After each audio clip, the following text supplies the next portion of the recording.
mundo ginagalawa. Ang buhay mo ngayon may katiyakan. Huwag kang kaligatan, umawat sa Kanya. Siya ang kasagutan ng kailangan. Ay, saya-saya! Kahit saya-saya ang buhay, kapag kasama ka. Ay, saya! Kahit ganda-ganda ang buhay, kapag nakinig ka. Ikaw ang buhay ko, hindi magbabago. Walang katulad mo, O Jesus.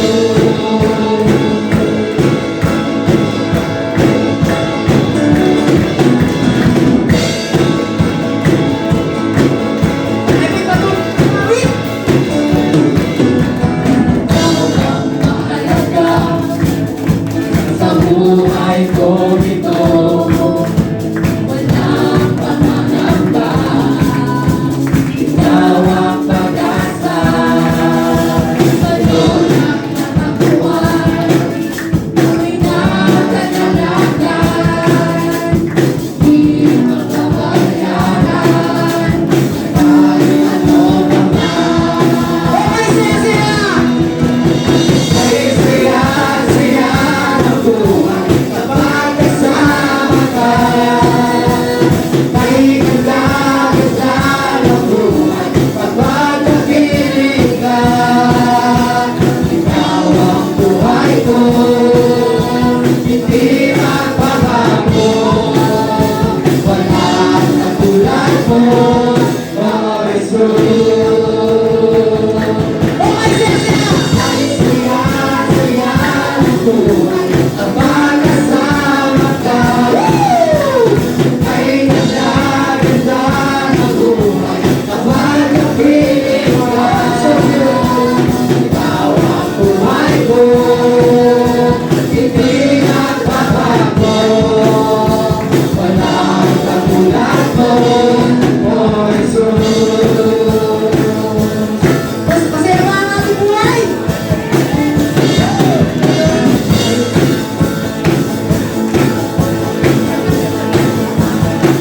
Ay, saya-saya! Saya-saya! Kay ganda-ganda, kay ganda, kay saya-saya, woo! Kay ganda-ganda, kay saya-saya, kay ganda-ganda, kay saya-saya, kay saya, kay ganda-ganda, kay saya-saya ang buhay, kapag kasama ka. Kay saya, kay ganda-ganda ang buhay, kapag napiling ka.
Ay muntik mo sa akin.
Diyos, dakila ka.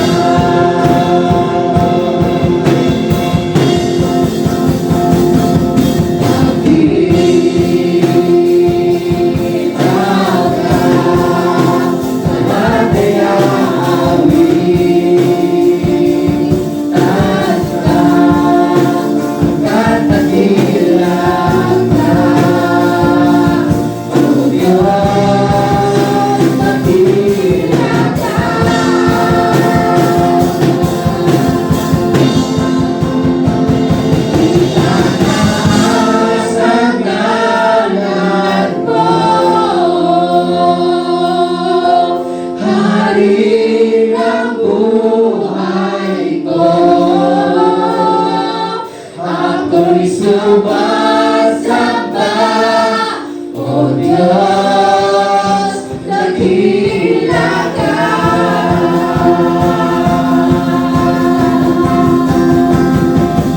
Itataas ang ngalan mo, Hari ng buhay ko. Ako'y sumasamba,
Hallelujah, Lord Jesus. Hallelujah.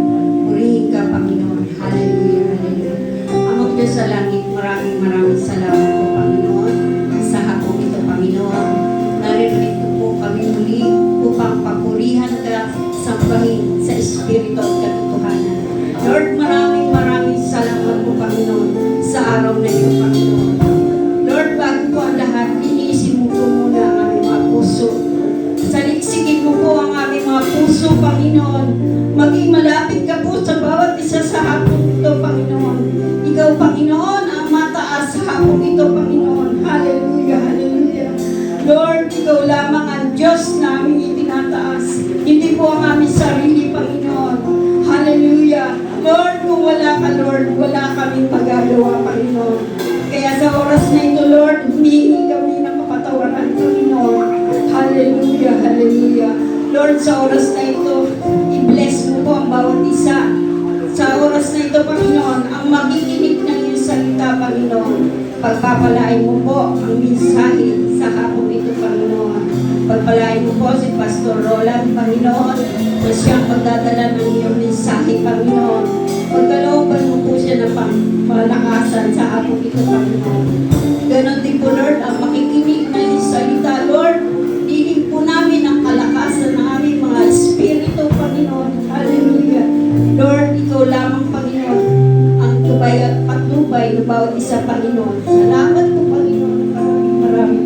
Pagpalain mo po ang aming gawain. Umpisa hanggang sa matapos, Panginoon. Hallelujah. Ganon din po ang aming mga music ministry, Panginoon. Pagpapalain mo rin po, Panginoon. Hallelujah. At ganon din po, Lord, yung mga wala pa rito, Lord. Niling po namin na hipuin mo po sila, Panginoon. Na ito'y araw ng pagsamba, Panginoon. Araw ng pagpapala, Panginoon. Hallelujah. Lord, maraming salamat po sa hapon ito na ang ina po namin ang patagumpayan ng aming gawain sa hapon ito. Salamat po ng maraming. Salamat po in Jesus' mighty name. Amen. Purihin po ang Diyos. Hallelujah. Tayo ay sandali pong yumuko at tayo po ay manalangin bago po tayo magsimula sa mensahe ng Diyos sa hapon ito. Tayo po ay yumuko lahat. Hallelujah. Lord, maraming salamat po sapagkat kayo ang Diyos na nagpapala. Salamat Lord, bagamat maulan ang panahon. Salamat ang Ama sapagkat nandito na ang mga kapatid bago pa dumating ang ulan. Salamat Lord sapagkat kayo o Diyos ang nagdala sa amin sa lugar na ito upang kami o Diyos ay sama-sama na sumamba sa iyo at sama-sama Lord makinig ng iyong salita. Lord, dalangin lang po namin sa oras ito, muli mo kaming samahan sa aming pag-aaral ng iyong salita. Kayo po ang muling magpakahayag po sa amin. Lord, dalangin ko naman ang aking sarili. Muli lamang o Diyos, dalangin ko na gamitin mo akong maging daluyan ng iyong salita. Para na Espiritu, ikaw po ang magsalita sa pamamagitan ko, hindi po ako makita, kundi ang kalulhatian mo. Lord, kayo ang maghayag sa amin ng mensahe sa hapon ito. Samahan mo kami, Banal na Espiritu. Wala po akong magagawa sa aking sarili lamang, kundi sa kapangyarihan mo ako nananangan. Salamat po, Banal na Espiritu. Patuloy kang magpakahayag sa bawat isa sa amin sa pamamagitan ng iyong salita. Salamat po, aming Diyos, bigyan mo ng kapangyarihan ang iyong salita sa buhay ng bawat isa sa amin sa hapon ito. Salamat po, aming Diyos. Salamat, Banal na Espiritu, sa iyong patuloy na patnubay at pagkilos sa aming kalagitnaan. Purihin ka, aming Diyos, sa pangalan ng Panginoon Jesus. Amen at amen. Purihin po ang Diyos, palapakan po natin ang Diyos. Hallelujah. So, ano po ang topic natin? Mga kabataan, ba tayo po? Po kayo. Amen. So, ano po ang topic natin tungkol sa ano po yung ating pinag-aaralan? Ano po? Hindi po ang ating mensahe. Ano po yung mensahe na pinag-aaralan natin last week? Ano pong title? Hala, walang nakinig. Ano po? About Christian giving. Amen. Puri ng Diyos. Hallelujah. Salamat kay Nanay Delia. Christian giving po. Pero last Sunday po ay background pa lang ng Church of Corinthians ang akin po ibinigay sa inyo. Amen. So ngayon, ang gagawin po natin, this is the second part of our message for afternoon po. Parang nanggugulo rin yung sound system. May iba? Okay. So, Christian giving po ang ating mensahe o pag-aaralan sa hapon ito. So, balikan lang po natin, review natin yung pinag-aralan natin last Sunday. Okay? So, ano ba yung pinaka-pangunahin po na problema? Kanina may mga nag-share tungkol sa problema sa buhay. Di ba ang simbahan po ng Corinto ay marami din silang problema. Di ba? Nalaman natin ang daming problema ng simbahan ng Corinto. Okay, tandaan po natin mga kapatid, yung problema, sabi nga ni Sis Madu, araw-araw may problema. Tandaan natin habang tayo ay buhay, ay may problema. Ang walang problema ay yung patay, yung nasa sementeryo na. Wala nang wala nang problema. At isa pang walang problema, yung nasa loob ng mental hospital. Pero mas malaki problema nun, di ba? Pag nasa loob ka ng mental hospital. So, ibig sabihin, habang may buhay, may problema, di ba? So, ibig sabihin, sa araw-araw talaga, may problema. Sa loob man ng pamilya, sa loob ng trabaho, maging sa loob ng church, ay may problema. Makikita natin, di ba? sa simbahan ng Corinto, hindi sila exempted sa problema. So marami silang problema sa loob ng simbahan. At sabi po, yung problema po sa simbahan ng Corinto, nag-uugat lang sa iisang problema. Ano po ito? Anong problema ito? Sabi po, ang mga miyembro po sa simbahan ng Corinto ay hindi nila kaya o ayaw nilang iwalay ang kanilang sarili sa mundo na kung saan sila ay naninirahan. Diba tayo ay naninirahan sa mundo? Sabi ni Dr. Constable, sinabi niya na ang mga taga-Corinto hindi nila o ayaw nilang iwalay ang kanilang sarili sa mundo na kanilang ginagawa. Ibig sabihin, hindi nila kayang iwan ang mundo para silang naka-glue. Nakadikit na sila doon sa mundo. Okay? Okay? So, ang problema po ng mga taga-Corinto ay hindi po nila kayang alasin yung dati nilang pamumuhay bago nila makilala ang Panginoong Jesus. Ibig sabihin, yung dating buhay nila nung hindi pa nila nakikilala o hindi pa sila nananampalataya sa Panginoong Jesus ay andun pa rin, hindi nila kayang iwanan. Kaya nga, sabi po, ang problema ng mundo ay dinadala nila sa loob ng simbahan. Tandaan po natin mga kapatid, kapag yung problema ng mundo, yung problema ng labas, dadalhin natin sa loob ng simbahan, mangyayari, magkakagulo sa loob ng simbahan. Amen. So ano ba yung mga problema sa labas o sa mundo? Di ba? So, syempre, andyan yung inggitan, di ba? Andyan yung pataasan, payabangan, di ba? Andyan yung pagalingan, andyan din yung pagkakampi-kampi. So, yun yung mga problema ng mundo. No? Dapat po, hindi natin dinadala sa loob ng simbahan sapagkat magkakagulo sa loob ng simbahan. Yun po ang problema ng simbahan ng taga-Corinto. Amen. So, naniniwala naman po ako dito sa LDC, di ba? Hindi natin dinadala ang problema sa loob ng church. Amen po ba? Amen. Amen po. So, sapagkat kapag dinala natin po ang problema sa loob ng simbahan, magkakagulo po sa loob ng simbahan. Kaya po, si Apostol Pablo ay may paalala po sa mga Kristiyano. Hindi lang po sa Church ng Corinthians, ito ay paalala niya rin po sa Church ng Roma. At ito ay paalala niya rin sa mga Kristiyano ngayon. Paalala niya rin sa atin to. Ito po ay matatagpuan natin sa Romans 12:2. Ang sabi po, do not conform to the pattern of this world, but be transformed by the renewing of your mind. Then you will be able to test and approve what God's will is His good, pleasing, and perfect will. Amen. So sabi, huwag kayong maki-ayon sa takbo ng mundo ito. Ano ba ang takbo ng mundo natin ngayon? Puno-puno ng kaguluhan, puno-puno ng kasamaan, di ba?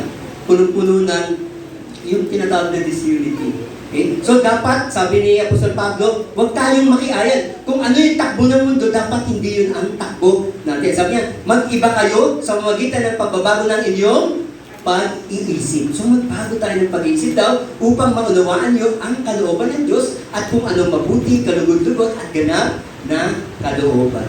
Amen. So, ibig sabihin po, the ways of the world should be no longer be our ways. So dapat ang daan ng mundo, ang takbo ng mundo, hindi na po ito ang daan o takbo po natin. Amen. So ang utak ng mundo ay hindi na po yun ang utak natin. At huwag na nating susundin yung mga maling daan. Dapat ay magbago na tayo ng ating pag-iisip. Amen.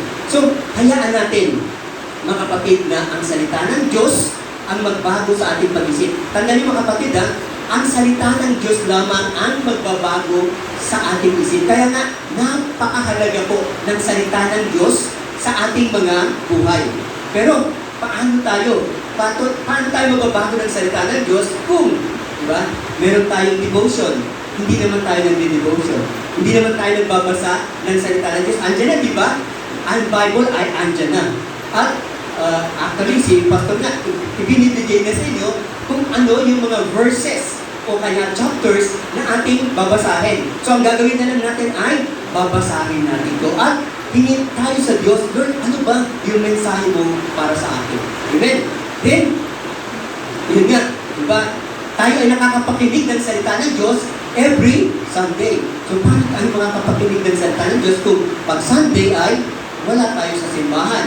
Tapos, pag halimbawa, nasa simbahan na tayo, hindi naman tayo nakikinig sa salita ng Diyos. Kaya nga, sabi di ba, ang pananampalataya ay nagsisimula sa pakikinig ng salita ng Diyos. Amen. So, ang pananampalataya natin, mga kapatid, ay tumitibay at lumalago sa pamamagitan ng pakikinig ng salita ng Diyos. Amen po ba? Amen. So, kailangan po natin ng salita ng Diyos upang tayo ay lumago sa ating spiritual na buhay. Amen.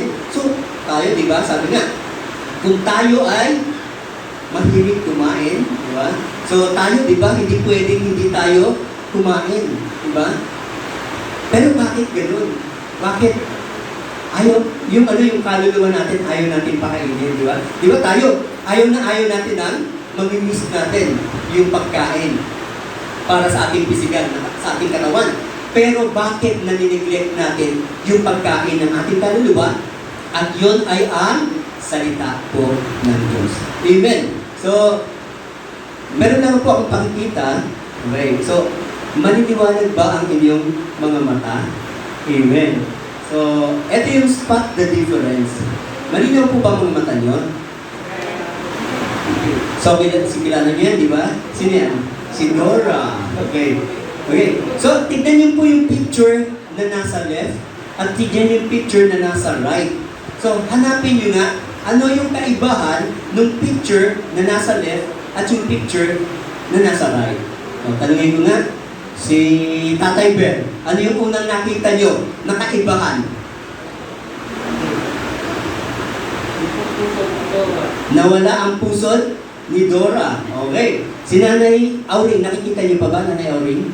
Hindi na. Okay. Nanay Delia, nakikita niyo pa? Ano po yung kaibahan? Ayun, nawala yung butones ng damit. Okay. So, si Tatay Ray, nakikita niyo ba, Tatay Ray? Ano po yung kaibahan? Yung ano po?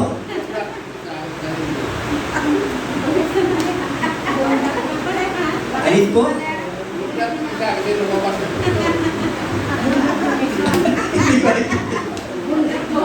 Ayun po. Hindi po yung isang pusod niya, doon nawala yung pusod. Oo. Meron pa eh, di ba? Ayun, nawala yung ilong niya, wala dito sa kabila, meron sa kabila. Ano pa? Yung kamay. Ano pa? Ano yung difference pa? Yung backpack? Oo. Pareho ah. Yung backpack? Ah, okay. So yun, yung guhit nawala. Okay. Ano? Tatalas ng mata. Hindi ko napansin yun ah. Okay.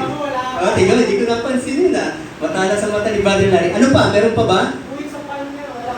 Yung? Sa palm, yung guhit sa kamay. Yung guhit sa palm niya, ayun, nawala. Ayan, yung kay binilugan ni Nana. Okay, so, hindi, pampagising lang yan, baka natulog na kayo. Hindi. Related po ito. So, di ba? So, sa atin po, mga Kristiyano, ano po yung nawala sa atin? Kasi di ba, kay Dora may mga nawala at meron nagkaroon. So, meron ba, simula po, tandaan po natin na magkaroon tayo ng ugnayan sa ating Panginoon Jesus, nawala na yung ibang bagay sa atin. Dito ba, meron bang nawala na yung pag-inom ng alak? Amen! Yung paninigarilyo? Amen! Ang pagmura? Amen! Ang pagiging sugaron?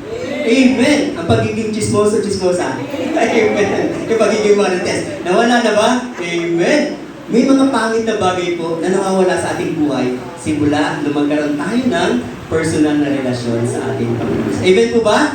Amen! O, ito pa pangalawa. Dito, ano naman ang kaibahan nito? Ayan. Okay, so yung dahon na bawasan. Okay. So, ano pa po? Yung bibig ni Panda, nagbago yung shape. Okay. Yung tenga, okay, so yung shape ng tenga, nag-iba rin, di ba? Yung puso ni Panda, nawala din. Ano pa? Meron pa? Yung paa. Okay, so nagbago rin yung shape. Amen. So, yun po, yung mga pagbabago. So, ganun din po tayo mga relate natin sa ating mga Kristiyano. May mga pagbabago po, simula naman ng palataya tayo sa ating Panginoon Jesus, nagbago ang ating pananaw sa buhay. Pag may problema, di ba? Dati, pag may problema, inis na inis tayo, di ba? Aburido tayo pag may problema. Pero ngayon, pag may problema ba, aburido ba? Hindi na. Di ba? Nananalangin na. So, may kapayapaan na. Then, halimbawa ay, nagbago na rin yung takbo ng ating pag-iisip. Diba? Dati magulo ang takbo ng pag-iisip natin. At iba ang takbo ng ating pag-iisip. Marumi ang takbo ng ating pag-iisip. Pero unti-unti ito ay nabago na. Amen? Maging sa ating pag-ugali. Dati ay magaspang ang ating mga pag-ugali. Pero unti-unti ay kinikinis ng Diyos. Hindi naman automatic na nawala. Meron pa rin nandyan. Pero unti-unti po kinikinis ng Diyos. Amen. May pagbabago sa ating buhay. May mga nawawala, may mga nagbabago sapagkat, ang sabi po sa 2 Corinthians 5:17, sabi po, basahin po natin sabay-sabay, 1, 2, 3. Kaya nga, may isang tao,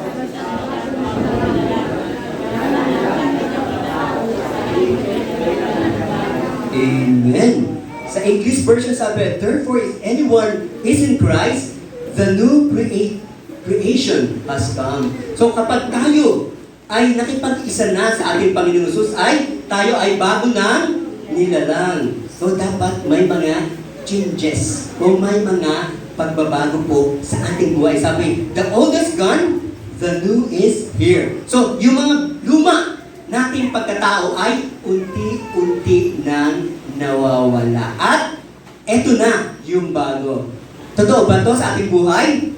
Amen! Kapag tayo po ay nagkaroon ng pananampalataya sa Panginoon, ay unti-unti tayo ay babaguhin niya. Sapagkat ito ay nasa second tense of our salvation, ito ay ang sanctification. Unti-unti ay pinaayos o binabago po tayo ng ating Diyos. Amen po ba? Amen! Okay. So again, introduction lang po yun. Okay, so let us proceed to our topic for today. So ito na po, totoo na po ito, the Christian giving. Amen. Sandali lang po, inom lang po ang tubig.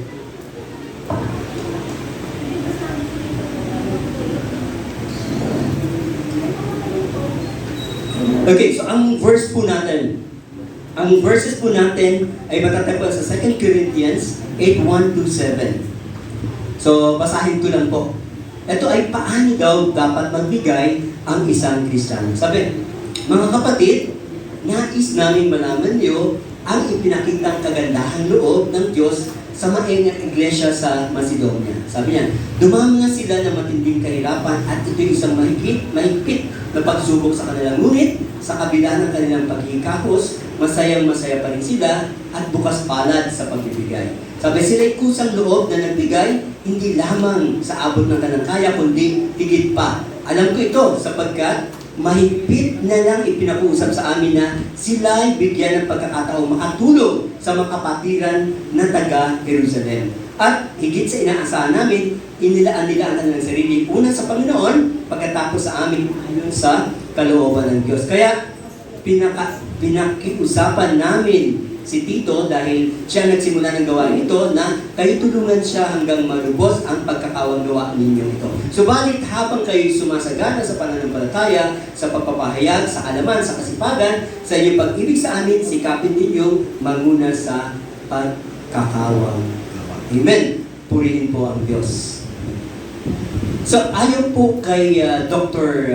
Thomas Constable, ito po yung commentator o theologians na hinihingan ko po ng comments about the verses na pinag-aaralan po natin.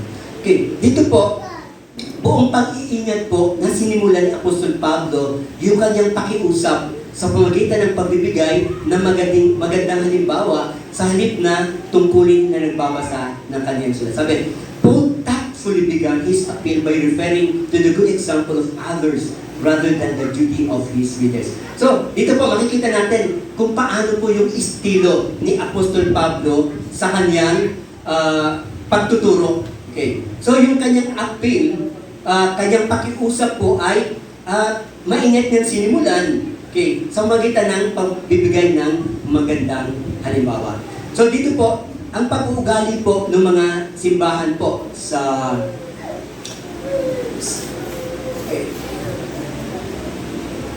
ang pag-ugali po ng mga taga-Pilipos, Thessalonica, Berea, maging ibang mga Kristiyano ay nagpapakita po ng biyaya ng Diyos. So ang mananampalataya po ito, bukod sa mahirap, ay inuusik po ng panahong yun. So tandaan po natin yung mga churches, early churches, bukod po sa mahirap, okay, yung church na yun, ay dumaraan pa sila sa tinatawag na pag-uusik. Okay? So yun po yung background. Pero sa gitna po ng mga pag-uusik at kahirapan nila, pinakikita pa rin nila yung kanilang kagalakan at pagiging bukas palad. So, isa na po, di ba? Sa pinakita nito ay ang Church ng Thessalonians. Okay. So pareho pong halimbawa ang ginamit ni Apostol Pablo sa 2 Corinthians 8:1 at sa 2 Corinthians 4:17. So, inilalarawan po ni Apostol Pablo dito yung pakikibahagi ng taga-Macedonia. Ito po, binasa ko kanina, yung pakikibahagi po ng taga-Macedonia sa pagbibigay. So sabi po, di ba, sa gitna ng dinaranas silang matinding pagsubok at kahirapan, sagana pa rin sa kanila ang kagandahang loob. So ibig sabihin, itong church po ng Macedonia, napakahirap po. At punong-puno po siya ng problema. Pero siya ay nag-participate pa rin po doon sa pagbibigay. Okay. So sabi po rito, yung tinatawag pong, yung salita pong liberality, ibig sabihin po nito ay generosity that is free of any self-serving motive. So, ibig sabihin po ng liberality sa Tagalog po ay kagandahang loob.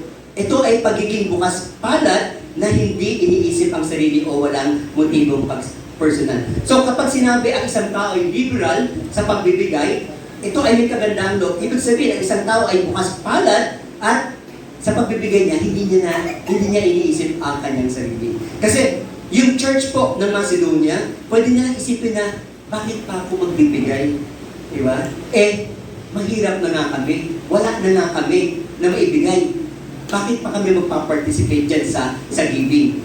Okay, so tanda po natin, hindi bumanggit po si Apostol Pablo nung sukat o laki nung kaloob, kung malaki man o maliit. So ang mahalaga po, na sinasabi ni Apostol Pablo rito, yung attitude at saka yung sacrifice po sa pagbibigay ng church po ng Macedonia. So tandaan po natin mga kapatid, mahalaga ang attitude sa pagbibigay.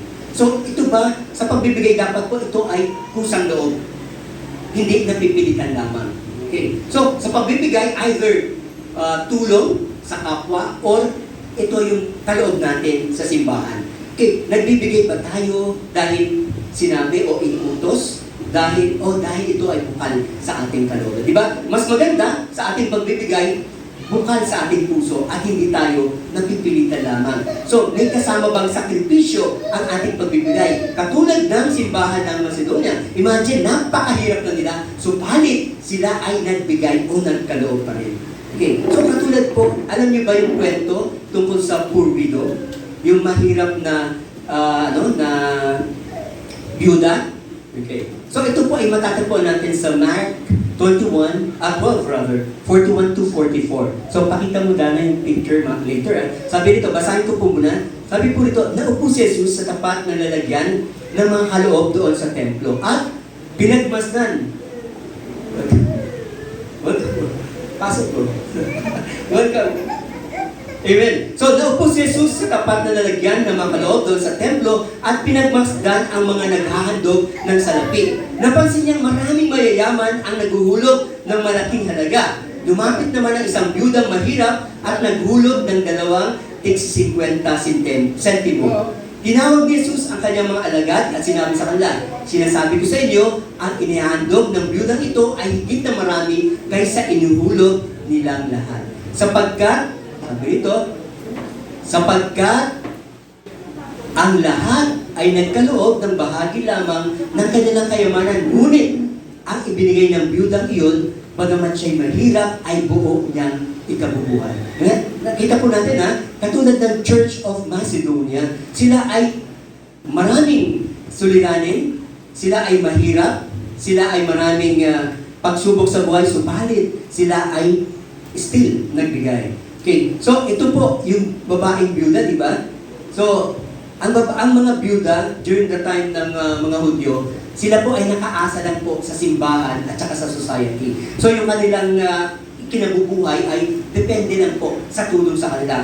But still, itong babaeng paano na ito na mahirap, di ba? Ibinigay niya yung kahuli-huli ang kusing niya, di ba? So ibinigay niya yung kanyang last money, yung last points na meron siya. So ibig sabihin, sa pagbibigay, aside from having yung open, yung ating bukal sa loob natin, so dapat din po ay merong, di ba, pagkukusa at nakita natin may sacrifice.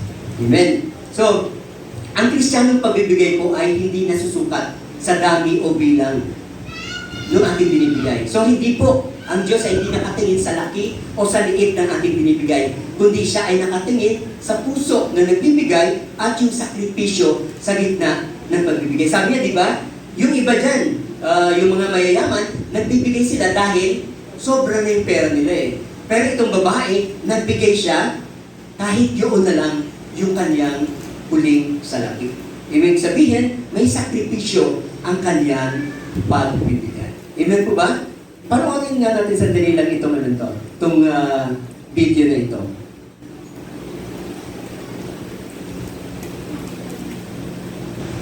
Okay, Sam.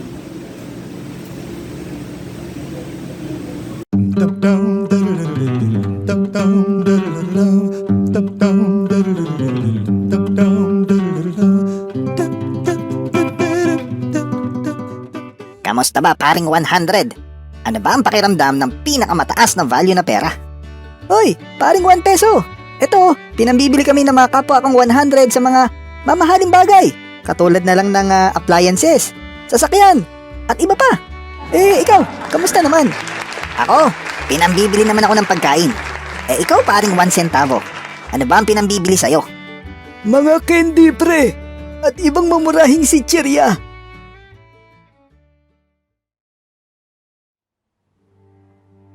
Oy, paring 1 centavo.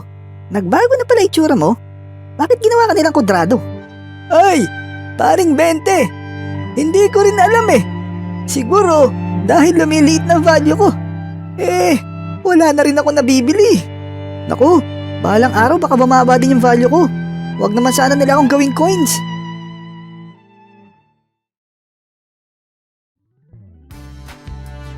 Ay, paring 100. Balita ako pre. Hindi na ikaw yung pinakamataas na value sa pera? Oo nga eh. Nadagdagan na naman tayo ng pera. At mas mataas na ang value niya ngayon sa akin. Ako ba ang pinag-uusapan niyo, boys? Yun no! 500 pesos! Lupit! Eh, kumusta naman kaya yung pinakamaliit na value sa coins? Si paring 1 centavo. Oh, asan na si Lapu-Lapu? Bakit numero 1 na lang yun nandyan sa 1 centavo? Wala na, pre. Siguradong umalis na yun. Eh, masisisi mo ba? Ikaw ba naman halos wala ng value sa panahon ngayon eh?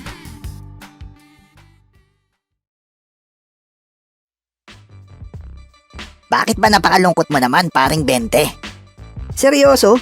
Tinatanong mo pa? Tignan mo nga oh. Ginawa na nila akong coins. Susunod nito, unti-unti na rin ako mawala ng value. Buti ka pa nga, paring 500, ang taas ng value mo. Anong taas ang value? Ito nga mas mataas sa akin eh. Etong si paring 1,000. Tatlo kami pre, kaya mataas sa value namin. Tignan mo kayo, 2 sa 500. Ang hula ko pre, ang susunod na mas mataas na value eh siguradong 4 na tao na yun.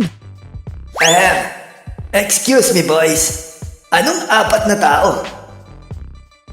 Oh my gulay! 5,000 pesos? Siguradong 4 or 5 tao nga yan. Ako to, si 1 centavo noon. And I'm back! O, yung minamaliit nila na 1 centavo. Mga kabataan, hindi nyo inabot yung 1 centavo na yan. Kami, inabutan namin yan. Sinakabot ng 1 centavo. malaki ang halaga si Adrian daw. Malaki ang halaga ng 1 centavo dati, ha? So, nabibili pa namin yan ng mga candy, di ba? Napamabaon pa namin yan. Pero ngayon, wala na, itinapon na yung mga coins na yan. Okay? So, pero, yun nga, minamaliit nila yung silapo-lapo nasa 1 centavo. Nakita niyo ba yung 5,000 na siya, yung mukha niya na ang nakalagay? Okay? So, yun po. Ang lesson lang, huwag natin maliliitin yung maliliit na halaga na binibigay natin sa Diyos. Kasi hindi nakatingin ng Diyos sa halaga ng ating binibigay. Laging nakatingin ng Diyos sa puso ng ating ibinibigay, sa puso ng nagbibigay. At tandaan natin, so time will come kapag tayo ay pinagpala na ng Diyos, so kaya na natin magbigay ng mas mga laking halaga para sa Diyos. Amen po ba? Amen. So, balik po tayo. Segue lang po yun. Baka natutulog na tayo. Amen. So, eto po. Mayroon pong instruction po si Apostol Pablo. Bakit ba si Apostol Pablo ay actually, si Apostol Pablo ay nagko-collect po siya ng donation.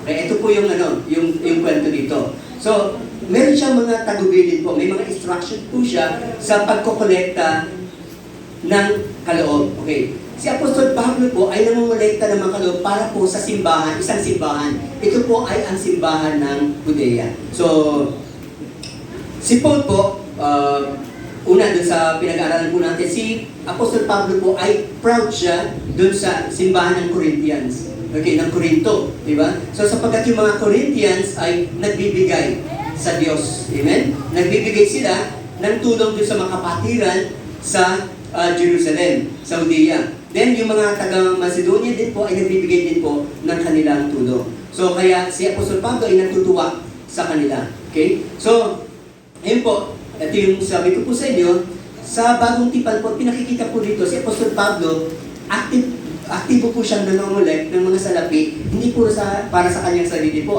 kundi para sa mga mahihirap na miyembro sa Jerusalem, sa Judea. So siya po ay nangangalap ng pondo mula sa mga Kristiyano sa Galatia, Macedonia, Achaia at Asia Minor. So ibig sabihin, from other churches, siya ay nanghihingi ng financial assistance. At ito ay tinutulong nila sa isang church na mahirap. Okay, so basahin ko po yung Romans 15:26, sabi dito, sapagkat minabuti ng mga taga-Macedonia at mga taga-Achaia na magpadala ng tulong para sa mga mahirap na kapatid sa Jerusalem. So, yung mga delegado po, actually, kapag yung pong kaloob ay dinadala po sa church ng Jerusalem, yung mga delegates, may mga representatives po from different churches ang pumupunta po, sumasama kay Apostol Pablo para po personal na dali nila yung tulong doon sa church na mahirap. So, ganun po sila sa kanilang pagbibigay. Hindi lang sila nagbibigay, gusto nila, personal pa nilang dinadala yung kanilang ibinibigay. Kasi ngayon may mga churches, lalo na sa malalaking churches, hindi na yung member ang nagpupunta sa church. Yung offering na lang ang nagpupunta sa church. Gcash na lang yung kanilang offering o kaya ay dinideposit na lang sa bank account ng church. Diba? Which is wrong. Diba? Hindi po ang pera ang nais ng Diyos. Ang mas nais ng Diyos, tayo. Amen? So tayo ang mas kailangan ng Diyos sa sumamba. So hindi po pwede na yung pera natin ang papupuntahin natin sa church at yun yung magsisimba. Dapat tayo ang nagsisimba. Tandaan po natin, hindi nakatingin sa ang Diyos sa laki o liit ng ating pinagkakaloob, kundi ang Diyos ay laging nakatingin sa puso ng nagkakaloob. Amen? So, tuloy po natin. So ito po, ang recipient o yung tatanggap po nung kaloob na yon ay yung mga Hebrew Christians po. So ito po yung mga Kristiyanong Hudyo o Hebreo. Okay, simula po kasi ito po yung background. Itong mga Jewish Christians na ito, mula nung sila ay magkaroon ng pananampalataya sa Panginoong Hesus at sila ay mabaptize, ang nangyari po sa kanila ay tinakwil na sila ng lipunan. So outcast na po sila sa lipunan. So sa Jerusalem, ang karamihan po, ang religion po doon, sa Israel, Judaism. Kapag ang iyong religion ay hindi Judaism, kapag Christianismo, ikaw ay outcast na sa society. So, hindi ka natutulungan. So kaya ang nangyayari ay tinutulungan nila Apostol Pablo yung mga mahihirap na churches. Ito, particularly, itong church po sa Jerusalem. So, matandaan po natin nung mga unang Kristiyano, ano pong ginagawa nila? Sa church po, di ba? Okay. So, ito po yung ito po yung konteksto bakit dun sa early church, kapag sila ay member ng church, ang ginagawa po nila, binebenta nila yung kanilang mga ari-arian. Okay? So, halimbawa, ako, may kotse ako, meron akong bahay, bebenta ko yun at bibigay ko yun sa church. Okay? So, at ang ginagawa nila ay kung ano yung napagbilhan ay dinidivide nila equally sa members ng church. Okay? So, sasabihin nila, masarap pa lang maging member ng early church. Okay? So, kasi di ba? Equally divided yung kanilang kayamanan. Okay, yun. So, pero ito po yung dahilan bakit nila ginagawa yun. Okay. So, mamaya po, malalaman natin bakit kailangan nilang gawin yun. Okay, una, okay. So, yung tinatawag na communal, so bakit din nagkalap pa si Apostol Pablo ng mga additional na tulong? Kasi yung kanilang communal sharing po ang tawag doon, na nagbebenta na sila, tapos sinishare na nila sa church members, kulang pa rin. So, hindi pa rin sapat. Okay? So, dahil para ma-resolve po yung economic problem, so ang ginagawa po ni Apostol Pablo ay nagko-collect sila para dalhin dun sa church po ng Jerusalem. So, kasi during that time, talagang meron pong tagutom sa panahon yun. So, talagang mahirap tagutom. At bukod po dito ay mataas po ang kanilang taxes. Kasi sila ay under po ng emperor ng Roma, sa Emperor Claudius. So, mataas po ang kanilang taxes. So, talagang ang church talaga mahirap. So, kaya po ang ginawa nila, ang solution ay ang mga members ay nagbebenta ng kanilang ari-arian at sinishare sa church. Sa ngayon ba, applicable ba yun? Applicable yun? Na i-require, actually meron pong ganyang simbahan. Okay. At ngayon po ay napakayaman na nung simbahan na yun. Actually, may chopper na. May sariling helicopter. At napakayaman na nung pastor na yun. Ayun. Okay. So talagang yun, required. Nire-require na talaga ang mga members sa pagbibigay. Okay. So, yun ang dun. Hindi po, okay, mali po yun. Diba? So, sapagat ang pagbibigay ay kusang loob galing sa ating mga puso.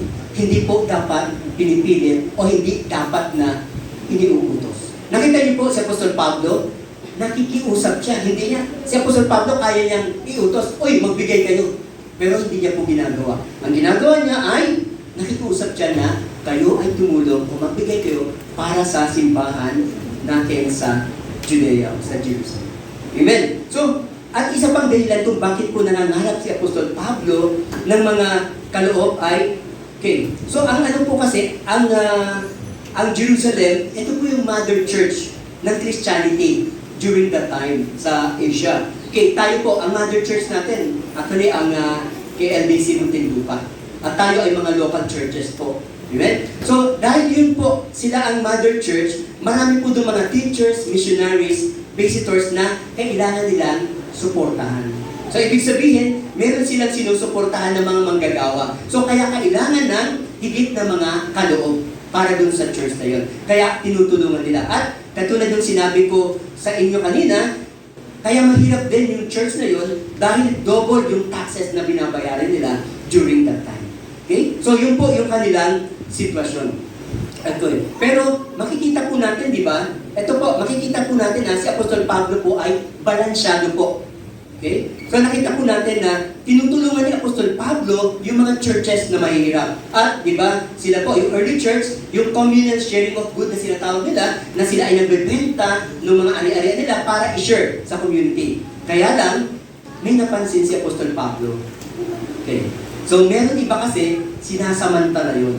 Okay. So makikita po natin sa 2 Thessalonians 3:6-12. Sabi rito, babala sa laban sa katamaran. Okay. Basahin ko po. Sabi, mga kapatid, inuutos namin sa inyo sa pangalan ng Panginoong Jesucristo na layuan nyo ang sino mga kapatid na, ano daw? Tamad. Ayun. Ayan. At ayaw sumunod sa mga turo na ibinibigay namin sa inyo. Kapag sabi ni Apostol Pablo, kapag tamad at hindi sumusunod sa turo, di ba, na ibinibigay sa kanila, sabi, layuan nyo yung mga kapatid na yan. At sa verse 7, sabi niya, alam nyo, dapat yung tularan ang aming ginagawa. Ito sabi ni Apostol Pablo, hindi kami nagiging tamad nang kami kasama kanyo. So during the time na si Apostol Pablo po ay nasa Thessalonian sa church, so nagtrabaho po siya. Okay? Actually, si Apostol Pablo ay naging tent maker po siya. Sabi niya, hindi kami naging tamad nang kami kasama nyo. Sabi niya, sa verse 8, ito po yung attitude. Ito po yung personality ni Apostol Pablo. Masyado pong matalas ang kanyang dila. Ako nga, hindi pa masyadong matalas yung dila ko sa dito sa church, di ba? Sabi niya, hindi kami nakikikain kanino man nang walang bayad. Sabi niya. So, sabi niya, nagtatrabaho kami araw-gabi upang hindi kami makabigat kanino man sa inyo. Sabi ni Apostol Pablo, hindi kami pabigat sa simbahan. Nagtatrabaho kami. Sabi niya. So, then sabi niya, ginagawa namin ito hindi dahil sa wala kaming karapatan sa inyong tulong. So ibig sabihin, sabi ni Apostol Pablo, bilang manggagawa, may karapatan kami sa tulong ng church. Pero, sabi niya, hindi niya ginagawang yun, di ba? Hindi niya ginagawang entitlement yun, yung pagiging manggagawa niya. Pero sabi niya, ginagawa namin ito hindi dahil sa wala kaming karapatan sa inyo, kundi upang bigyan kayo ng halimbawang dapat tularan. Ito si Apostol Pablo. Siya yung nagsabi na, imitate me as I imitate Christ. So si Apostol Pablo, sabi ko nga sa inyo, sa Bible character, sa Bible characters, natin sa Bible, siyempre, ang kinakikitaan ko na magandang halimbawa at tinutularan ko yung halimbawa, si Apostol Pablo.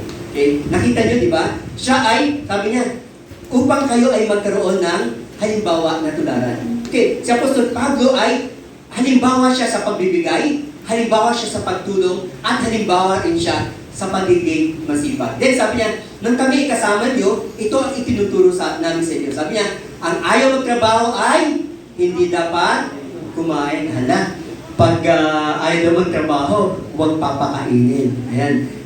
Si Isoy, yan yung narinig lagi ni Isoy. Sabi sa 2 Thessalonians 3, di ba? 10. Sabi, ang ayaw magtrabaho ay hindi dapat kumain. So kaya dapat ay nagtatrabaho para pakainin. So pagkama daw, magpakainin. Ala, kawawa naman. Yung mga anak, di ba, na walang trabaho. Hindi naman. Kasi habang nag-aaral pa kasi kayo, di ba? Kaya syempre, responsibility ng magulang na kayo ay pakainin. Pero pag nagtapos na kayo ng pag-aaral, di ba, at pwede na kayo magtrabaho, tapos hindi pa rin kayo nagtatrabaho, ala, sasabihin ng mga nanay, tatay, hindi ko na kayo pakakainin. Di ba? Ngayon, sa panahon natin mayroon ng anak, di ba? Mayroon ng apo, nasa nanay pa rin, pinakakain pa rin, nasa magulang pa rin, di ba? So, yun yung manilang ng kulturang Pilipino. Actually, ako po, meron po akong isang staff, during the interview, sabi niya, sir, ako po, pagdating ko ng 18 years old, Filipino po siya ay pinaalis na siya sa bahay nila ng tatay niya. Sabi ng tatay niya, magtrabaho ka na, pag-aralin mo na ang sarili mo. Okay, so ang ginawa niya, itong bata, ay umalis siya, nagtrabaho siya, at ito po, ngayon, graduate na po siya. Kaya nga po, nag-apply siya sa akin at kinuwento niya yung kanyang buhay. Tapos, sabi ko, ang tatay mo ba nagtatrabaho? Sabi niya, ang tatay ko po ay paralyzed. Pero ang tatay niya ay nakapagtapos sa Mapua ng engineering. Engineer ang tatay niya. At ngayon ay may business. Pero pinakita sa kanya na dapat huwag kang umasa sa akin. Dapat magtrabaho. Nagsika po yung bata at ngayon po ay graduate na siya. At yun po, hinay ko po siya dahil dun sa magandang sinabi niya. Sabi niya, sir, ako po ay nagtrabaho. Nag-working student ako hanggang matapos ako mag-college at ngayon po.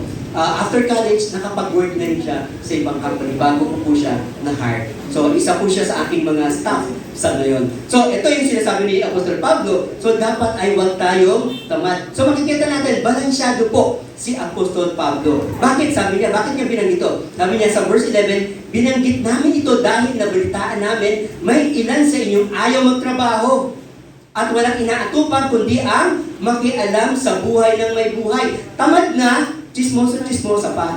Sabi ni Apostol Pablo. Hindi ba magagaling sa Apostol Pablo niyan? Diba? So, ibig sabihin, kasi yung iba ay umaasa na dun sa church. So, nakita natin, so, hindi masama na tumulong kung talagang nangangailangan. Subalit, kapag tayo ay may kakayanan naman magtrabaho, magtrabaho tayo. Amen? So, ito po, nakikita natin ang konsepto ng Biblia. Minsan, di ba, masakit ang Biblia kapag ating pong nabasa. Amen? So, sabi niya, sa pangalan ng Panginoong Jesus, Kristo, may pit namin inutos sa mga tao ito na sila ay maghanap buhay na maayos at huwag umasa sa iba. Amen? So, ayan po si Apostol Pablo. Okay. So, bakit po ba ginugugol ni Apostol Pablo yung kanyang maraming panahon dito po sa pagko-collect ng mga kaloob para sa church. Okay, so ito po, unang dahilan, dahil sa pagmamahal niya sa mga kapatid at mga manggagawa ng simbahan. So ito po, si Apostol Pablo, si Apostol Pablo ay manggagawa. Okay? Pero nandun yung puso niya ng pagmamahal. So kaya siya ay nanghihingi ng tulong sa mga kapatiran sa ibang churches dahil dun sa pagmamahal niya sa mga kapatid at sa mga manggagawa sa simbahan. So ito yung dapat na meron din tayo. Kaya sabi ni Apostol Pablo, di ba? Imitate me. Gayahin natin siya sapagkat si Apostol Pablo ay nagpakita ng totoong pagmamahal sa mga kapatid. So dapat ito ay makita sa atin. So kung ang kapatid ay totoong may pangangailangan, di ba? At nakikita natin, nalalaman natin may pangangailangan, kusang loob tayo na tumulong. Amen? At sa manggagawa sa simbahan, alam natin ang manggagawa ng simbahan at alam natin na kailangan niya ng tulong at suporta natin, gawin po natin. So ito po si Apostol Pablo, kaya siya ay talagang ginagamit niya yung kanyang panahon at kanyang lakas upang maghanap po. Then pangalawa, naniniwala siya na yung mga kaloob na ito ay makapagbibigay ng parangal sa ating Panginoon Jesus.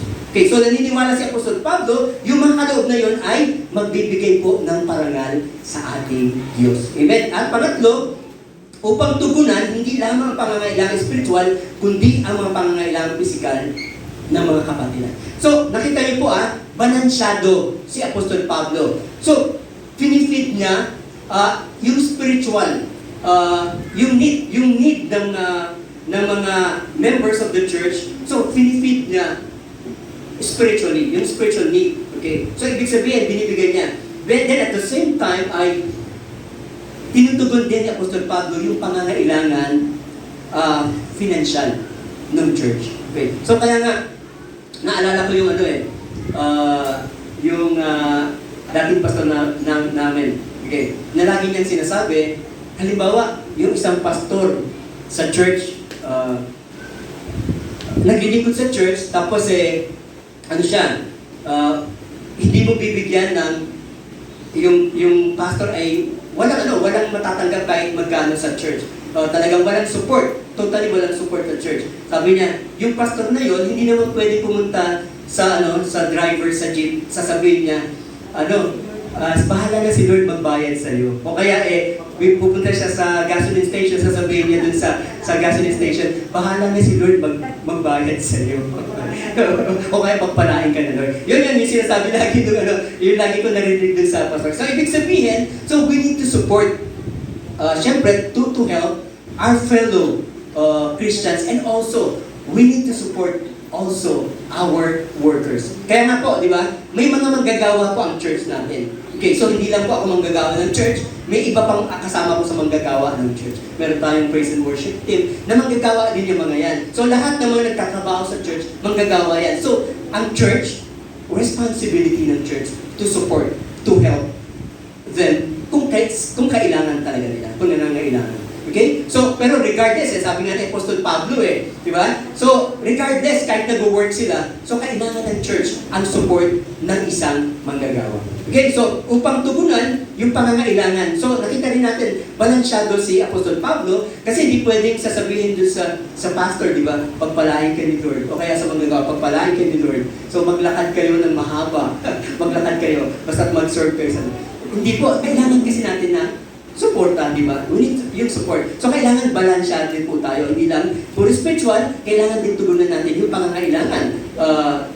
Physical at minsan po, syempre, yung financial. Okay, then fourth, sabi niya, upang ipakita niya na ang pagkakapantay-pantay ng mga Kristiyanong Hintil at Hudyo. Katulad ng Panginoon Jesus, ayaw ni Apostol Pablo na maramdaman ang discrimination sa church. Kasi po, dun sa church po, binubuo po sila. Buti nga dito, puro tayo Pilipino eh. Di ba? So doon po, may mga Greek, Griego at ibang lahi at may mga Hudyo. So pinakikita po ni Apostol Pablo na walang discrimination. So whether non-Jew o kaya Jew kayo, ay pantay ang pagtingin at pagtulong. Okay, so ganoon din.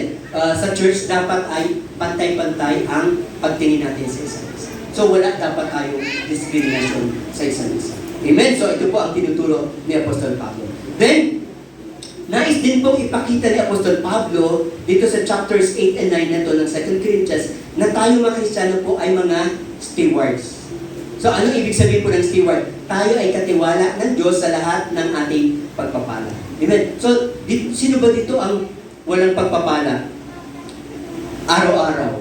Diba? Lahat naman tayo ay may pagpapala. So, ang nais lamang ipakita ni Apostol Pablo ay maging mabuting katiwala tayo ng ibinibigay sa atin ng Diyos. Okay, maging mabuting katiwala tayo ng anumang bagay na binibigay sa atin ng Diyos. So, hindi pwede kasi diba? Everyday, wala tayong pagpapala. So, hindi pwede. Nagtatrabaho tayo, di ba? So, kung halimbawa tayo nagtatrabaho, meron sa atin nagbibigay, di ba? So, ibig sabihin, meron tayong blessing. Then dito, sa ating, anuman ang ating natatanggap, anuman yung meron tayo, so, ibigay natin sa Diyos. Kung ano yung laman ng ating puso. So, hindi na tayo, di ba? Sa Old Testament kasi meron 10%, di ba? So, hindi na eh. Hindi na yun ang tinitignan. So, wala na, regardless, 10%, 20%, 50%, 100%, ito ay depende na sa inyong puso. Kung ano ang nais ng puso nyo na ipagkaloob sa Diyos. At kung ano ang sa palagay nyo ay makapagbibigay ng papuri at parangal sa Diyos sa ating pong pagbibigay. Amen po ba? Amen. Then, balikan po natin ang church ng Macedonia. So, meron pong 3 characteristics na nagmarka dun sa pagbibigay po ng mga taga-Macedonia. Okay, so, una po, first, they gave sacrificially. So, una po, nagbigay sila na may pagsasakripisyo higit pa sa kanilang kakayahan. Ito pa ay sinabi sa 2 Corinthians 8:3. Sabi po, sila'y kusang loob na nagbigay, hindi lamang ng abot sa kanilang kaya, kundi higit pa. So, ibig sabihin po ay sila ay mayroong pagsasacrifice na ginawa. So, ibig sabihin, hindi naman po pwedeng halimbawa po, yung taga-Macedonia, halimbawa sa peso natin, halimbawa yung 10 piso sila, makakapagbigay ba yun ng 100? Halimbawa, 10 piso lang pera niya, magkano ba ibibigay niya? Siyempre, 10 piso lang din. Diba? Kung meron siya 100, 100 lang din. So, ibig sabihin ay depende dun sa kakayanan natin. So, ang Diyos ay hindi nagre-require ng eto lang yung eto lang yung iyong pananalati, magbibigay ka ng more than. Kung bukan sa puso mo na magbigay ng more than, better, di ba? Kung yun ang mapagbibigay ng kalulhatian sa Diyos. So, ibig sabihin, itong mga taga-Macedonia po ay merong pagsasakripisyo. Katulad ng babaeng balo, di ba? Yun na yung kahuli-hulihang kusing niya, ibinigay niya pa. So, ibig sabihin, itong mga taga-Macedonia, kahit yun na lang, yung kanilang natitira, yun na lang yung kanilang yung pera, still, ibinigay nila, pinagkaloob pa nila sa Diyos. So, ibig sabihin, may sacrifice yung kanilang pagbibigay. So, kasi minsan, di ba, nagbibigay tayo dahil sobra. Okay. Then, dahil sa matinding kahirapan, okay, ito po, dahil sa matinding kahirapan po, na dinaranas ng simbahan ng Macedonia, ang halaga na nakakolekta sa kanila ay hindi napakalaking halaga. So, isang tao, sabi nga, ang isang tao may 10 piso, hindi niya naman kaya o maaasahan na magbibigay ng 100. Dahil ang iyong 10 piso yun ang kakayanan lang niya. So, ibig sabihin ay, nagbibigay sila ayon sa kanilang kakayanan. So, the same with us. So, we can give according to what we have. So, kung ano po yung meron tayo, yun yung ating ibigay sa Diyos. Amen? Kung ano yung kakayanan mo na magbigay, yun lang ang inaasahan sa iyo ng Diyos. So, makikita natin dito sa mga taga-Macedonia yung sinatawag na selflessness. So, hindi sila makasarili. Okay? So, kasi di ba, ang tao, ito yung human nature, tayo ay makasarili. Me, myself, and I. So, lagi inisip natin, ay, magbibigay ako. Paano na yung pangangailangan ko, etc. etc. So, dapat hindi tayo self-centered. Katulad ng taga-Macedonia, sila ay may pagsisakripisyo. So, nagsakripisyo sila para sa kanilang sarili, para sa iba. Amen? So, dapat hindi po tayo self-centered na tao. Dapat tayo ay other-centered at Christ-centered na mga tao. Amen? Then, ang pangalawa po, sila ay may tinatawag na initiative. They gave on their own initiative. So, pangalawa, sila ay nagbigay na may pagkukusa. Bago sila tumanggap ng suggestion o pressure mula sa iba na dapat silang magbigay, ay nag-volunteer sila na magbigay. So, ito hindi po sila sinabi ni Apostol Pablo, ay magbigay kayo. So, kusa po sila. Diba? Sabi po dito sa 2 Corinthians 8:4, mahigpit nilang pinakausap sa amin na sila'y bigyan ng pagkakataong makatulong sa mga kapatiran na taga-Jerusalem. Amen. So, ibig sabihin, sila pa yung nag-volunteer na magbigay. So, nag-take sila ng initiative to give. Mayroon silang pagkukusa. So, ito yung tunay na pagbibigay. So, ang pagbibigay ay hindi napipilitan lamang, hindi dahil iniutos lamang, kundi ang pagbibigay ay dapat bukal sa ating puso. At tayo ang nag-initiate. Hindi tayo dahil tayo ay napag-pressure. Then, pangatlo po. Okay. So, ano ko lang sabi niya, having received grace from God as needy sinners, they desired to extend grace to their needy brethren by sending them material assistance. Sabi, dahil nakatanggap po sila ng biyaya mula sa Diyos bilang nangangailangan ng kasalanan. Ibig sabihin po, hindi lang material na bagay ang pagpapala ng Diyos. Marami po tayong pagpapalang spiritual, di ba? Tulad na napag-aralan natin before. So, bilang mga pinagpala ng Diyos, so sila ay nais din ng mga taga-Macedonia na i-share nila yung kanilang pagpapalang material sa mga kapatid na nangangailangan. Amen. So, makita natin dito, maliwanag po sabi, evidently Paul had not pressed the Macedonian to contribute in view of their economic conditions since they begged him for that privilege. So maliwanag po, hindi pinilit ni Apostol Pablo na magbigay yung mga taga-Macedonia. So sa gitna ng kalalagayan nila, pang-ekonomiya, sila mismo yung nakiusap na magbigay.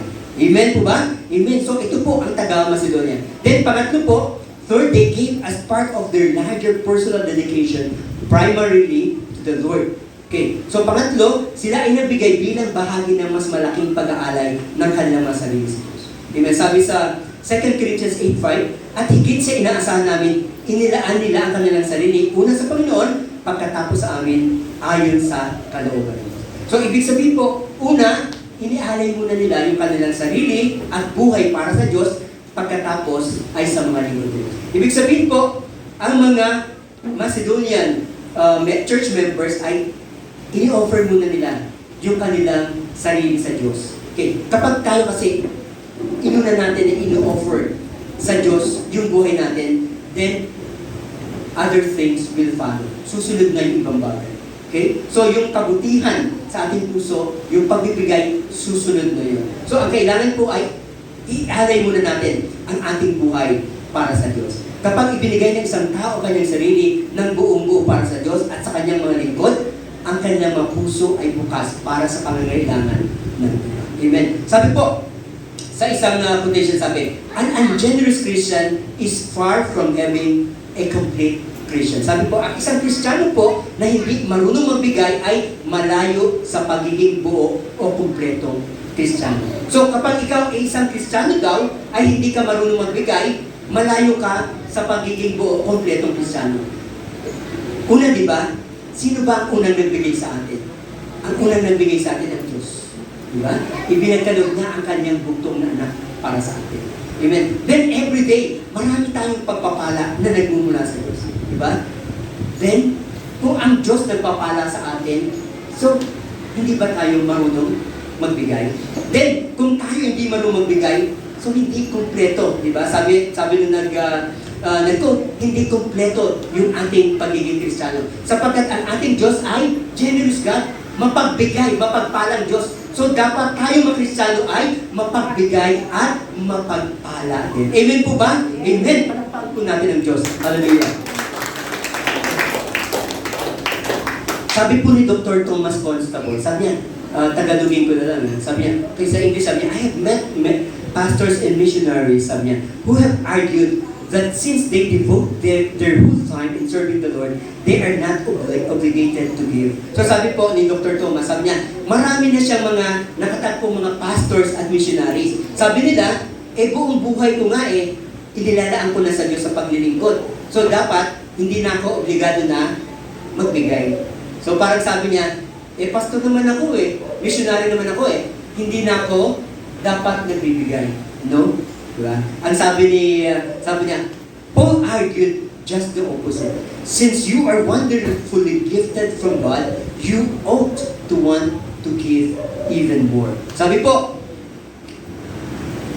sa Tagalog, ngunit iba ang sinasabi ni Apostol Pablo, dahil lubos kang biniyayaan o pinagpala ng Diyos, dapat ay magbigay ka ng higit pa. Amen. Even we pastors, even we workers, so dapat pa rin kami magbigay. Kung may pagpapala kami sa Diyos, dapat pa rin kami magbigay. So hindi lang ang members, kundi maging manggagawa ay dapat magbigay. Sapagkat lahat tayo ay may pagpapala sa Diyos, pinagpala ng Diyos, at araw-araw ay may binibigay na pagpapala ang Diyos.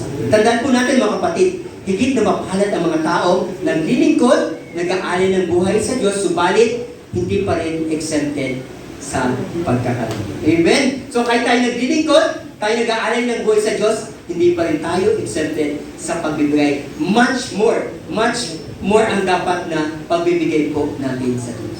Amen? So, another thing, si Apostol Pablo po, ay meron siyang tinatawag na full of apostolic authority.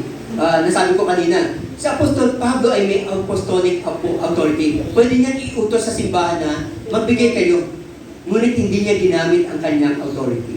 Higit na mas mainam daw na mas epektibo ang makiusap para sa pagbabago sa pamagitan ng pagbigay ng ehemplo tulad ng ginawa ni Apostol Pablo. So ibig sabihin, sa Apostol Pablo, pwede niyang iutos sa church na i-force ang church na magbigay kayo, pero hindi niya ginawa. Si Apostol Pablo ay nakiusap sa church members na magbigay kayo para matulungan natin yung church natin na mahirap. And another thing ay si Apostol Pablo ay nagbigay siya ng example. Okay, so yun yung kagandahan So if we are a leader, kung tayo ay leader, dapat tayo ay nagsiset ng example. So si Apostol Pablo ay hindi lang siya example sa paglilingkod, kundi example din siya maging sa pagbibigay. Imagine, si Apostol Pablo ay ibinigay niya ang buhay niya para sa Diyos. Amen? So, kami po ng mga pastors, bilang conclusion, ay pwede rin kami mag-command sa mga members na, oy, magbigay kayo. Pero hindi po namin ginagawa. Sapagkat katulad ni Apostol Pablo, mas gusto po namin na encourage ang mga members na magbigay sa pamamagitan ng pagbibigay namin ng halimbawa sa pagbibigay at gagamitin namin ang salita ng Diyos upang encourage ang mga kapatiran, ang mga miyembro ng church upang magkaroon.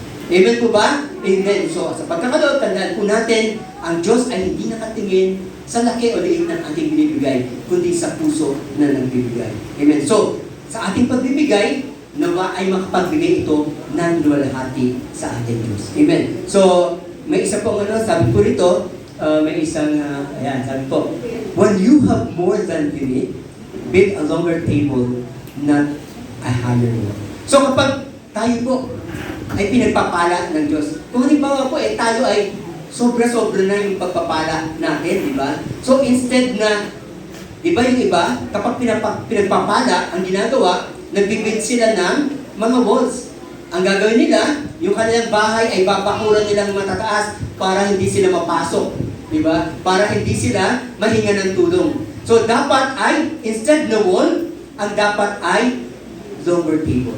So, ibig sabihin, dapat ay abutin natin ang pangangailangan ng kapwa, ng kapatid, at ng ating simbahan. So, kapag tayo pinagpala, sabi nga po sa isang quotation,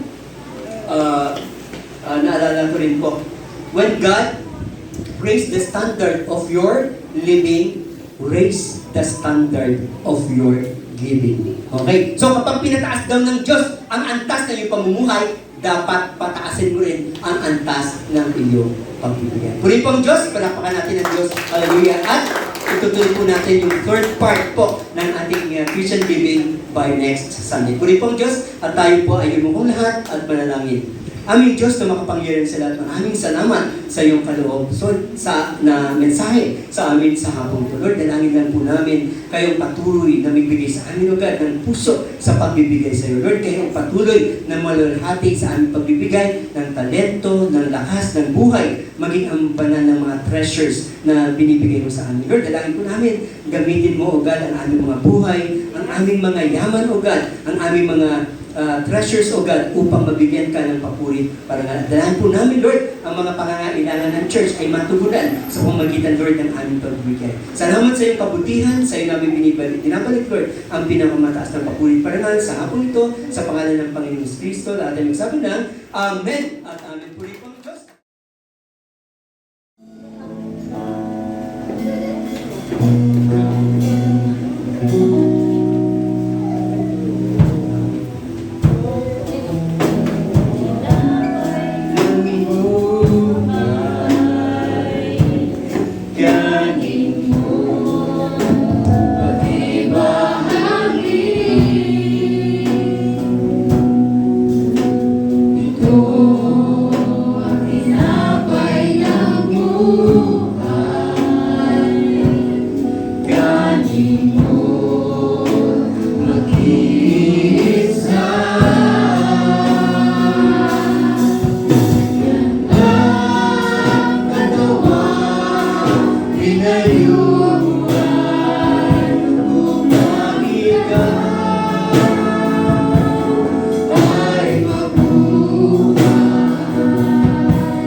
Habang siya'y kumakain, dumangkot si Jesus ng tinapay, matapos magpasalamat sa Diyos, ay pinaghatian din niya iyon.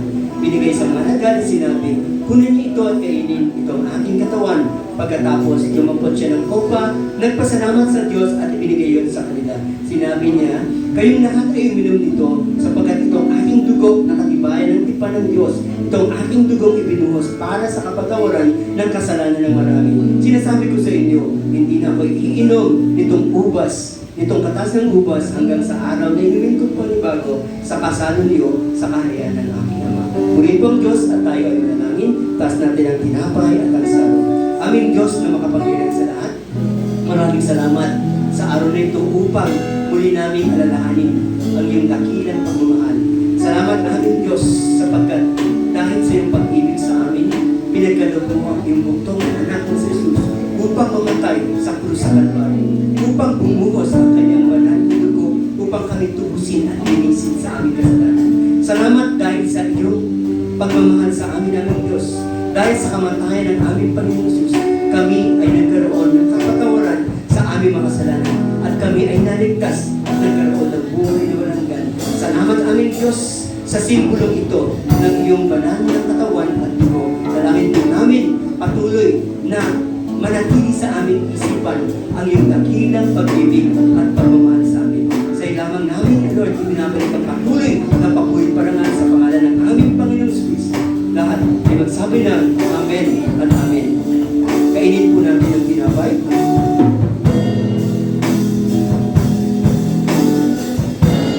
At inumin ang sarap.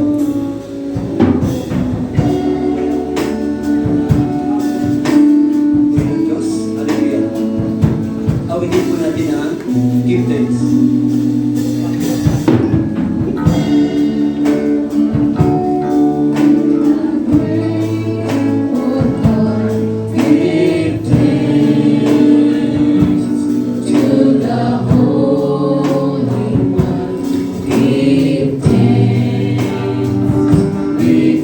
Jesus Christ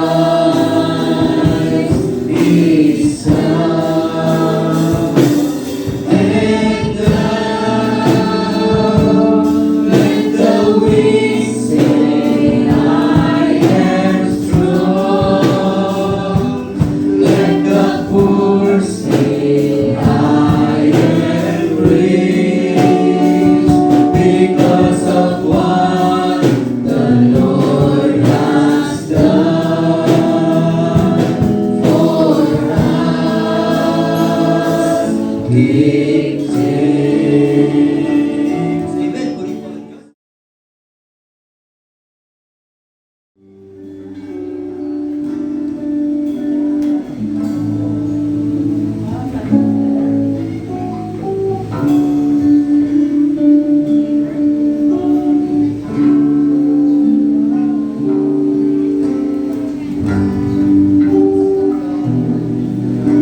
yumuko at tayo ay manalangin. Let us pray. Aming Diyos na makapangyarihan sa lahat, maraming salamat sapagkat tunay kang tapat sa amin. Lord, hindi kayo nagbabago noon, ngayon, at magpakailanman. Lord, maraming salamat bagamat kami o God ay may mga pagkakataon na hindi nagiging tapat sa iyo. Subalit aming Diyos, patuloy kang tapat sa amin. Lord, dalangin ka po namin, tulungan mo kami God, na patuloy kami o Diyos na maging tapat sa paglilingkod sa iyo. Tapat o God sa aming pagsamba sa iyo. Maging tapat kami o God, maging sa pagkakalob sa iyo God. Hallelujah. Lord, patuloy dalangin po namin, maging tapat kami o God sa pag-aalay ng aming mga buhay sa iyo. Lord, dalangin ko lamang, tulungan mo kami na patuloy na ialay namin ang aming mga buhay at lakas para sa iyo, God. Hallelujah. Lord, kayong patuloy lamang namin itaas at purihin sa buhay nito. Lord, habang kami ay may lakas, gamitin namin ito, O God, sa paglilingkod sa iyo. Lord, dalangin po namin ang mga kapatiran na hindi namin kasama sa hapon ito. Lord, nais po namin idalangin si Sis Edna, O God. Si Nanay Clarita, O God. Si Sis Lisa, O God. Maging si Sis Lucy, O God. Lord, dalangin po namin anuman, O God, ang suliranin na kanilang minaharap sa kasalukuyan. Dinadalangin po namin, tulungan mo sila. Lord, kung mayroon mang panghihina ang kanilang espiritu, O God, Lord, dalangin po namin kayo ang magbigay, O Diyos, ng kalakasan sa buhay espiritual ng mga kapatiran na ito, God. Hallelujah. Lord, dalangin po namin muli mong ibalik sila, O God, sa iyong simbahan, O God. Huwag mong hayaan, O God, na sila ay magpatuloy, O God, sa kahinaan, O God, ng kanilang spiritual na buhay. Lord, muli mo silang ibangon, O God. Muli mo silang palakasin, O God. Hallelujah. Lord, dalangin din po namin kung may mga kapatiran, O God, na hindi rin kami kasama, Lord. We also pray, O God, kay Sis Marian, O God. Lord, dalangin po namin anuman ang pagsubok, anuman ang kanyang mga sa loobin, O God, dalangin po namin, tulungan mo siya, O God. Kayo ang magbigay ng liwanag sa kanyang isip at sa kanyang puso. At dalangin po namin, muli, O God, kayo ang magbalik sa kanya sa lugar na ito, God. Lord, salamat din po sa buhay ni Brother Lance sapagkat siya ay kasama namin kanina rin, Lord. Dalangin po namin, kayong patuloy, O Diyos, kumilo sa kanilang mga buhay. Muli mo silang ibalik, O God, sa iyong simbahan. Lord, kailangan nila, O God, ng kalakasang spiritual at ito ay matatagpuan nila sa iyong iglesia, O God. Hallelujah. Lord, patuloy palakasin mo kami.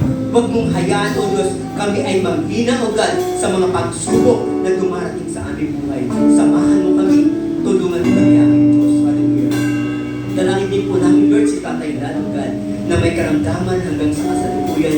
Hindi namin ang patuloy na kagalingan na nagmumula sa iyo.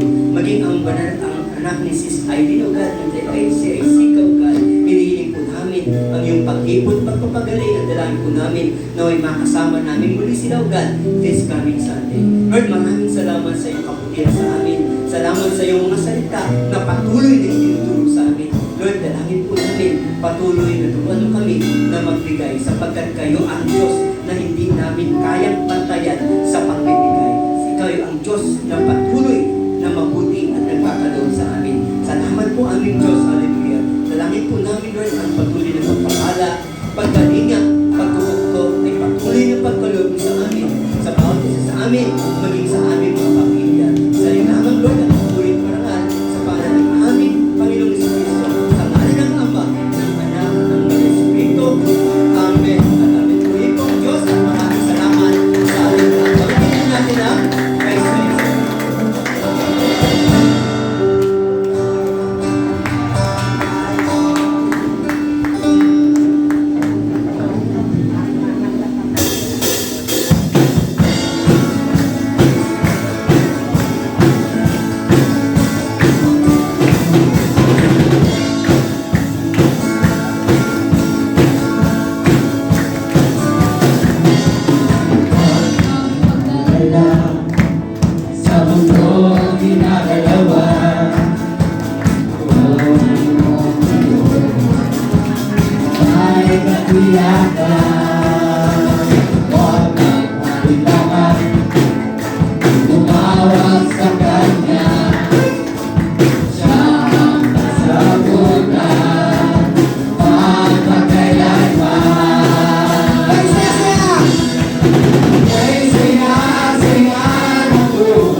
Jesus.